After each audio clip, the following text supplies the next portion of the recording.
Good morning. My name is Dave Crocker. I'm a retired Navy Admiral, and I spent 30 years in our service to our country in a variety of different commands, deployed numerous times, lots of times, unfortunately. I love serving for our country, but the time away from home can be a tough thing for anybody. But in those experiences, I was lucky enough to have command at various levels, a squadron. I was an executive officer on USS George Washington, which is a nuclear-powered aircraft carrier. I had command of USS Incheon, which was a mine warfare command and control ship, and then finally, I had command of USS Carl Vinson, which is also a nuclear-powered aircraft carrier. I had other commands after that, but these are the ones that really, I think, defined me and it got me to appreciate the power of being able to lead and inspire, and also how to be a good follower, because they're all operationally oriented. And to me, the goals, the objectives, the missions were so much closer to me, and I felt just more acutely connected to them there. So the discussions I want to have with you are how you as leaders and or as followers, because I believe that you cannot be a good leader until you've really mastered the art of being a good follower. And because you're going to end up doing both of them simultaneously, probably. So I want to have those discussions with you. And we're going to spend time as predicates to some interviews later on, as to defining the complexity of an aircraft carrier at least to a certain degree. So you understand the complexity of the business and the interactions that were required. Not much different than any large company that is out in corporate America or corporate anywhere. I mean, the motivations and incentives are obviously different, but you still have to get people to play well together and work well together and help each other out, which I quite frankly thought we did a much better job of than in my 25 years following my Navy experience, where I worked in a lot of different companies. So that'll be part of what we're going to talk about. I always remind myself that if you're going to try to figure out how great you can be or how good you want to be, you got to know who you are first. And knowing who you are is sort of really important to figuring out what that course is going to be, to what you think is that you want to do, because it's going to change as we all change. I mean, I figured out I knew who I was maybe 5, 6, 7 times. It just evolved as I evolved, and just set my targets or when I joined the Navy, I just wanted to fly airplanes, and as years went on, I started looking at this thing called an aircraft carrier, and began to wonder if I would ever have the opportunity to have a leadership role on one of those ships. So those things evolve, and I'm sure you've all experienced those things. I want to give you a little bit of my background. Well, before I give you the background, let me tell you what the name of the podcast is going to be, because I think that's more important. I've decided to name it Warriors, Hard Chargers, and Patriots.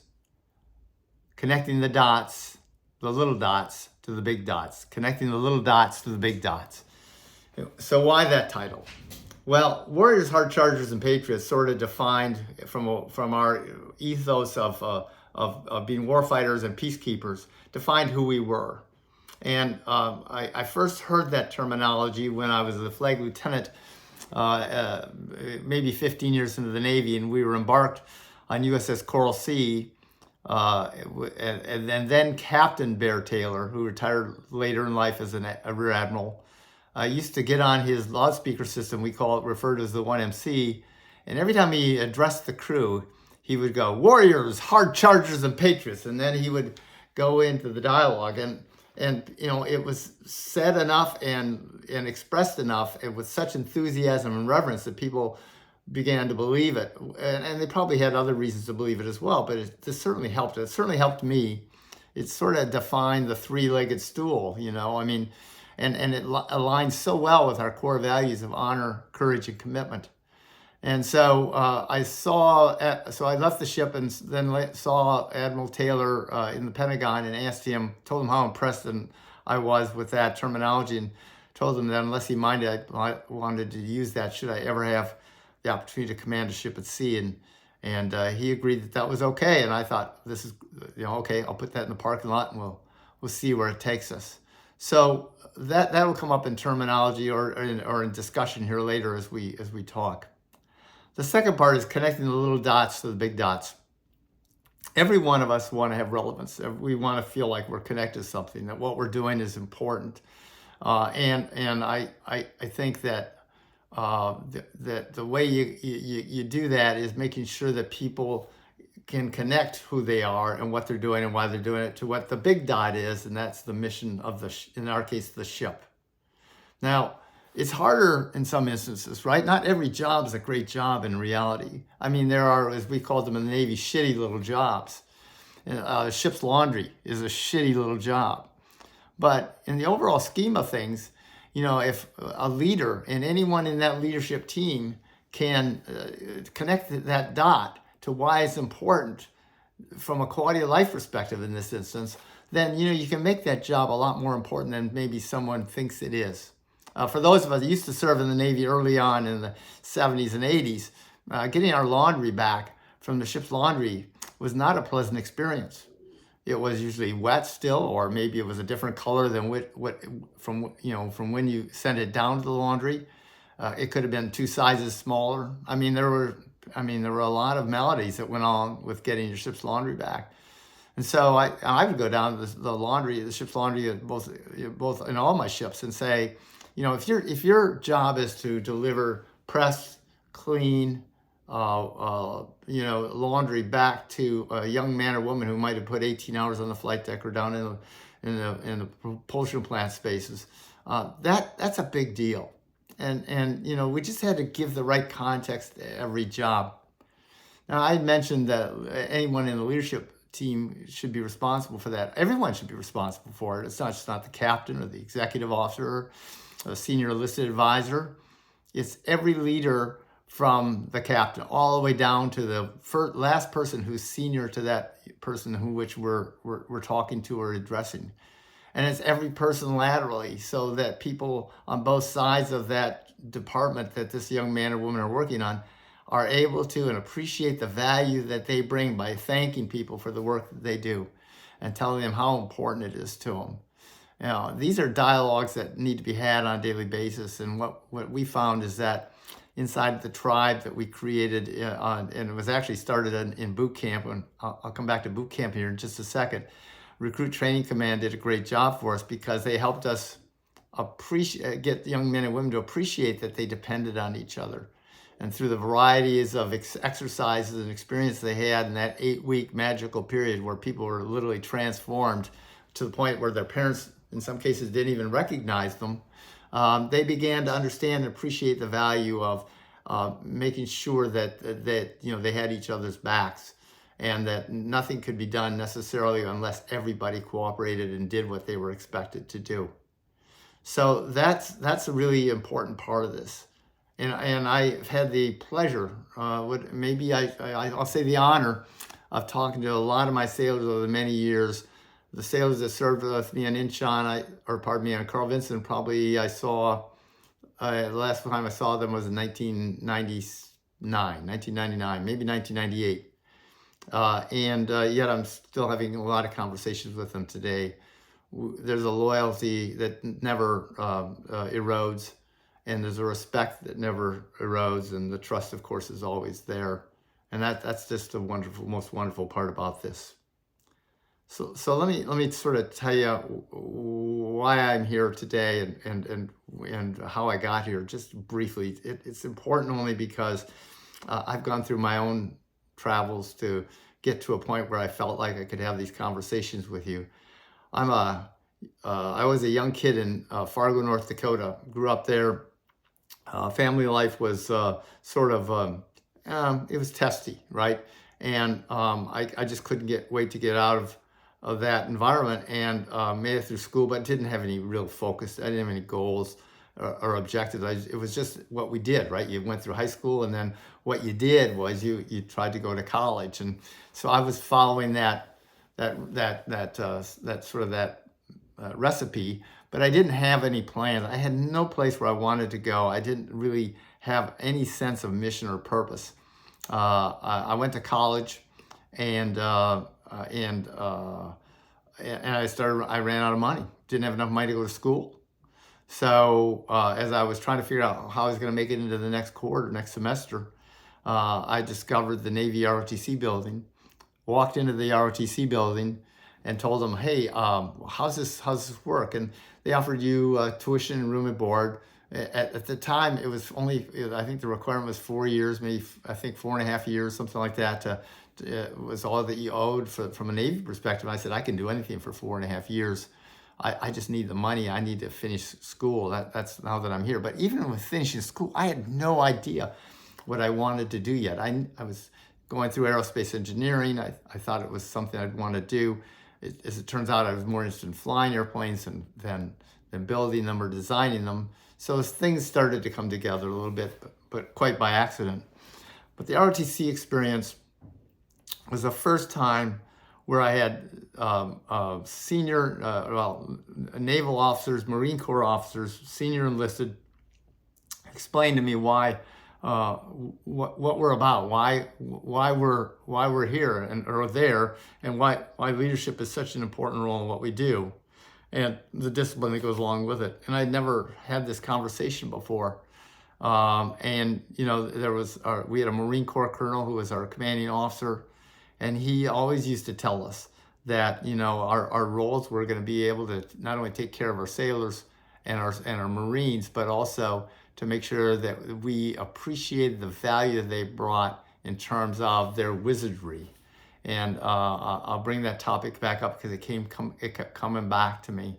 So I graduated, got my wings, and I went to my first squadron, which was HS-15, Helicopter Squadron. Now I had this set of wings on my chest, and I thought I was the best thing since sliced bread. Geez, I got my wings, I'm a pilot, I'm joining squadron, and I walked into the hangar bay, went up to check in, and I had a meeting with the executive officer, and he assigned me as the aircraft division officer. And I thought, well, that's got to be a really important job. I mean, I'm sitting here as a brand new Lieutenant JG. I got these wings on. I mean, God, look at me. It's got to be an important job. I walked down into the work center, and there were about 40 people in there. We were in charge of taking care of the engines and the hydraulics and the mechanical aspects of the aircraft. And we had the senior chief. Now, the senior chief had 16.5 years in the Navy at the time. And he saw me walk in, and in retrospect, as he told me later, he said, I'm looking at you, and he said, I'm looking at I'm sort of thinking, all right, I have to make sure that this lieutenant does no harm while he's here. So we've got to get him on track, that being me. So he saw me, I was putting my stuff away, and he came over. Now this guy was about 6'5" and 240 pounds of just, chiseled steel. I mean, he could block the sun with his physical presence. And he said, hey, Lieutenant, when you get done putting your stuff away, why don't you and I go for a walk, and I'm going to tell you how we're going to run the division. It was a good thing that he was so big and so intimidating, because I'm thinking, well, I'm the lieutenant. He's just a senior chief in E9, or E8, pardon me. Well, it was really where I began to appreciate that seniority had nothing to do with this. It was all about the wizardry, the people who had the experience, the expertise to do whatever it was that they're going to do. And you need wizards just as badly as you need warriors, because you need people who can elevate your dreams and your thought processes and maybe expand your logic to solving any one problem. And that's really what I learned from this man. Now, I'm gonna put this in here now, and we'll come back to it because it's important. You're going to find people like this if you haven't already in your life. If you haven't, go look for them. Because there are people who want to offer you some counsel advice. Sometimes maybe in the environment they're in, they're not necessarily sure that they could or should. But in this particular instance, this senior chief and I talked from that day once a month. When I left that squadron, once a month I checked in with him. Sometimes more often, depending on whether or not I had a challenge or problem that I was trying to deal with. We just had a conversation, and we talked until halfway through my Carl Vinson tour, when he unfortunately passed away. So I met him in 1976, and 1997 into 1997 is when he passed away. So that was quite a run he and I had. And he was singularly the most influential person, because we had continuity in our discussions, And I got a lot of great advice from a lot of other people. What I learned from that is go find more of those types of people in various entities in various parts of the organization, and utilize all of them. People are more than willing to and are generous with their time when it comes to trying to nurture future leaders, also to help you enhance your followership as you become better followers. And you just got to go find them sometimes. And you don't have to make it an official thing. You don't have to say, "Hey, I want us to have a," just by asking the questions, they'll figure it out. And I figured it out when people came to me, and we'd have the dialogues as often as they wanted to. It's something that was probably the most important part of my Navy career. So, so we go on. So after I got done with the HS-15 squad tour, I had a lot of other tours, but I got to be this executive officer on George Washington, which was a great job.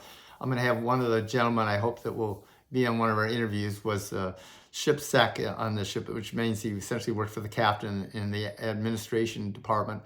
And one of the books that I'm a big Malcolm Gladwell reader, and one of the books in there is Tipping Point, and it talks about mavens, the art of having mavens, and people who are good listeners and can deliver messages either outwardly or subliminally to people.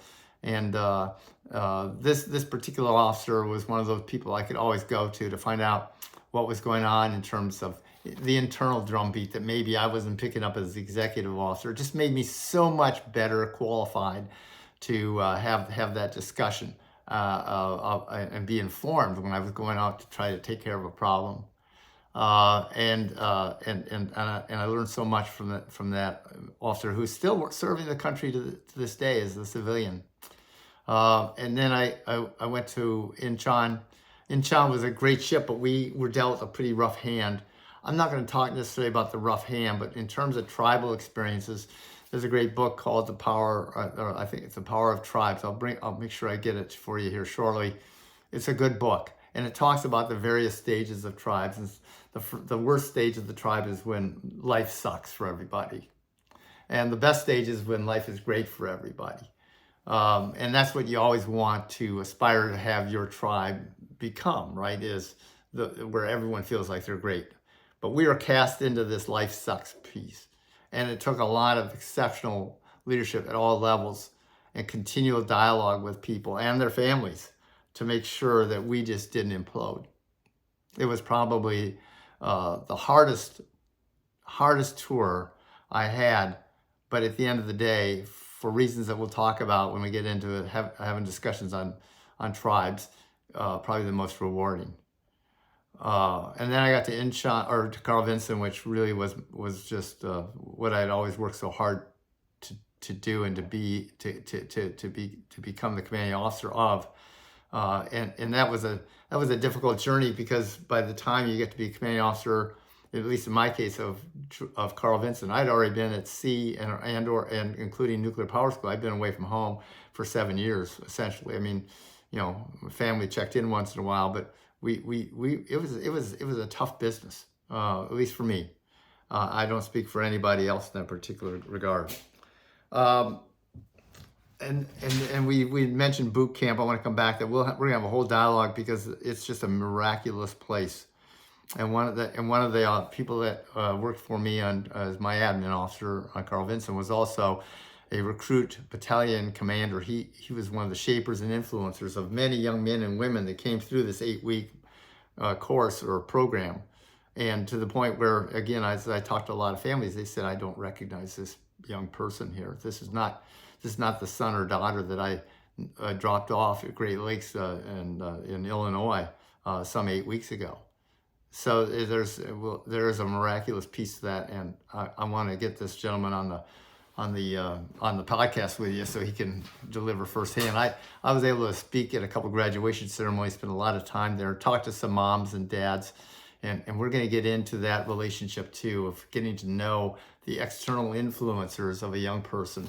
And I had many instances to have those kinds of dialogues on many different levels. When I was back in Carl Vinson, I gave all of my sailors had my email address, and we worked into correspondence that we sent home to parents so that they had it too. So that if a parent wanted to write me a note and tell me that they had a concern or there was something going on, or they just wanted to deliver some good news. I got both, by the way. They could do that. And it would sometimes take me a while to get back to them, depending on how busy we were. But it really helped round out the pieces, because what I found out from a leadership perspective is I just wasn't leading you. I was influencing and somehow shaping the attitude, the atmosphere around the family piece too. I mean, I could try to retain you. I could try to consider you to, or try to get you to work harder and be the best sailor you can be. But if I don't have your spouse or your significant other or your children or your parents or whoever your influencers are on board with this, it's just going to make it a lot harder. So I found that really I had to wanted to spend time with them, because they would also tell me what was, from their perspective, what was on your mind. So I got a different angle and different approach to how to deal with and make sure that we fired people up and got things done. And so over the last several months now, what got me to really wanting to do this podcast was having to go back, and I set up a Facebook group page. I again, outside of my element, but I did this, and we had this dialogue start, and the stories that I had, the conversations that I had were remarkable, because we reflected on many things that happened some 25 years ago, and why I thought that I had all my ducks in a row, and then I knew these young men and women left and right. I found out that there was so much I didn't know.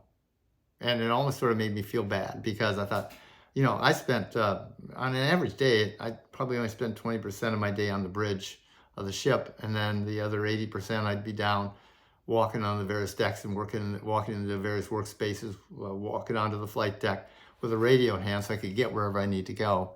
So I worked really hard at this personal interaction piece, but it's amazing how much you don't know. And if you don't ever get out, and you're just sitting in your office, or you're relying on social media, or you're relying on somebody else to tell you the pulse of the workforce that you're dealing with, and or the concerns of the workforce, and or other metrics that you believe are important and maybe are not important at all, you're really never going to get the true story. So we're going to capture some of those dialogues as well. I think they're all important. So I'm going to go everywhere and anywhere with these conversations. I think the next cast I want to really focus on the Warriors, Hard Chargers, and Patriots piece, and maybe the little dots, the big dots piece. And I'm going to spend a little bit of time describing the complexity of the ship, as I already said, just so you understand our workforce and where we had to go. And I think that's really where I want to go with this. We'll just evolve together, right? And I hope it gets some legs, and I hope you get involved, and I hope you ask questions. I think the ways that the easiest way for people to get a hold of me is either through LinkedIn or Facebook or Messenger, one of those things for initially, and maybe somebody else will give me a better idea later. I'm not nearly as polished of a podcaster as somebody else, but I believe the content that we're going to talk about is pretty doggone important. And I think that for anyone who's aspiring to try to figure out how to make a difference in their own lives, but make a difference in others' lives in the process, would benefit from this. So this is where we'll end today, and I'll be starting another cast here shortly to talk about the things that we just talked about. And then maybe the third podcast will give you the organizational structure, the complexities, and how we handled vertical and horizontal transparency.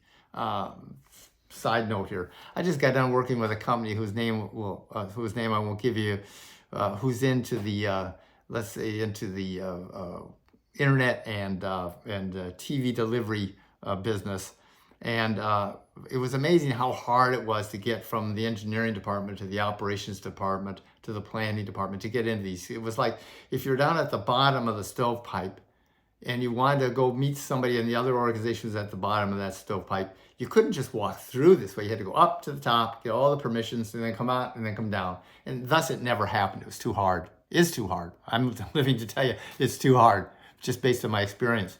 And we just got rid of all that. And it was not automatic. It was a lot of hard work on a daily basis to make sure that we kept our organizational structure. We understood where you worked, and based on ratings and a variety of other things. But there was never everyone understood they depended on their equals, if you will, and there's others organizations, and we'll have that dialogue as well. Finally, though, before I go, because I don't want to forget this, we spend a lot of time working on understanding what goes on up here. There's a lot of discussion and concerns today about suicidal ideations and suicide. Unfortunately, those who are able to act out in that regard, and other challenges that people are having in terms of just what I call mental issues. And what I learned all through my whole entire career was to take from everything down here.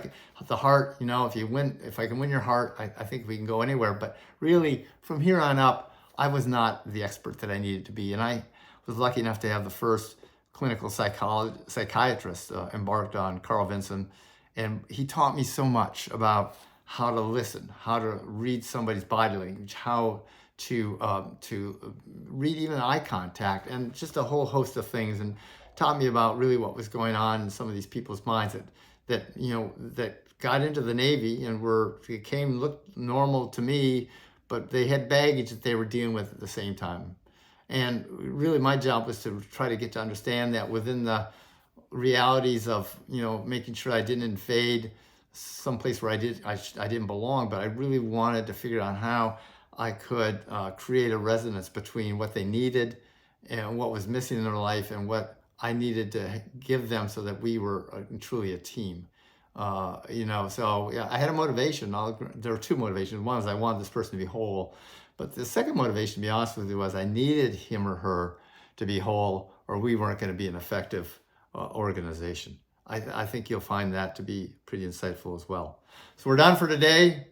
I hope you like my sweatshirt, vintage 1991, USS George Washington. I know my Carl Vinson guys. Don't worry, I got my vintage 1994 Carl Vinson sweatshirt ready to go. And I think we're gonna have a great dialogue. And I look forward to hearing from you and talking to you and dealing with any questions you might have. I'm not necessarily the expert, but I got people that are experts, and we'll interject. We'll make this a team effort all the way. Have a great day. Talk to you soon.